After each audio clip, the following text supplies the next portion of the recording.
ఖమ్మం జిల్లాలో మంత్రి తుమ్మల నాగేశ్వరరావు పర్యటించారు. ఇంద్రానగర్లోని విజయ డైరీని పరిశీలించారు. ప్లాంట్ నిర్వహణపై తుమ్మల అసంతృప్తి వ్యక్తం చేశారు.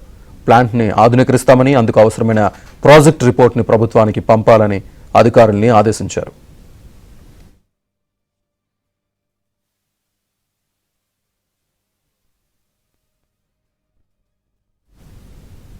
త్వరలోనే విజయ డైరీ నూతన భవన నిర్మాణ పనులు ప్రారంభిస్తామని తుమ్మల తెలిపారు. కల్తీపాల విక్రయాలను అడ్డుకోవాలని అధికారులకు సూచించారు. ఈ డైరీ 50 సంవత్సరాల క్రితం స్థాపించబడింది. నాకు తెలిసి 75లో. ఈ యొక్క భవనం ఎట్టి పరిస్థితుల్లో కూడా భవిష్యత్తులో ఉపయోగపడే పరిస్థితి లేదు. నేను లోపలంతా పరిశీలించాను. అది ఎట్టి పరిస్థితుల్లో కూడా ఇమ్మీడియట్ రెనోవేషన్ ఒకటి, పర్మనెంట్ ప్లాన్ ఒకటి. సోలార్ కూడా ఇంకా మీరు పెంచుకొని మనం పవర్ కొనవలసిన అవసరం లేదు. డ్రింకింగ్ వాటర్ కూడా కమిషనర్, మున్సిపాలిటీ అండ్ కలెక్టర్ గారు ఒకసారి రివ్యూ చేసి, ఎండీ గారు అడిగేది వాటర్, దీనికి నేను పర్మనెంట్ ప్లాన్ ఒకటి ఎండీ గారిని ఆలోచన చేయమని చెప్తున్నా. మళ్ళీ పక్కా భవనాలు, కొత్త మిషనరీ, ఎవ్రీథింగ్ న్యూ.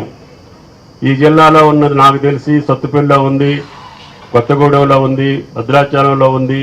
మీ విజయ డైరీ కింద ఉన్నటువంటి 6-7 చిల్లింగ్ సెంటర్లు ఉన్నాయి.